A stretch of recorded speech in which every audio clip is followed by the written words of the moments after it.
Assalomu alaykum Sevara opa, yaxshimisiz? Alaykum assalom, Tuzukmisiz? O'tgan Zamidor. safargi muolajalaringizda judayam yaxshi bo'ldim, to'g'risini aytsam. Men bunaqa rezultat kutmagandim.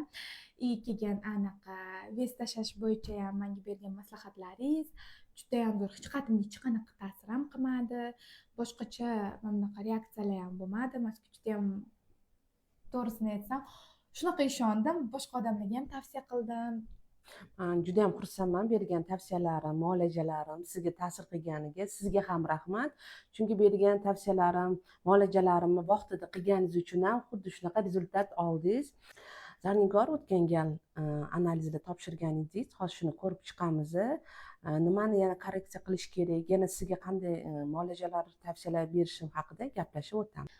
Keyin bundan oldingi kelgan protseduramda ham gormonal narушениялар bo'lgandi. Menda o'shani zo'r davolab berdi. O'shaning uchun ham sizga ham katta rahmat aytaman Sog' bo'ling. Lekin to'g'risi men sizdan davo topdim. Sizdan oldin nechta ginekologga borgan bo'lsam, bunaqa rezultat ko'rmagandim. Asosiysi o'sha bizning davoyimizda gormonalsiz sizni davolashga harakat qildim. Chunki gormon ham sizni o'sha modda almashinuv buzilishiga va boshqa organlarga zarar qilmasligi uchun sizni o'sha o'simliklardan bo'lgan gormonsiz dorilar bilan davolashga harakat qildim.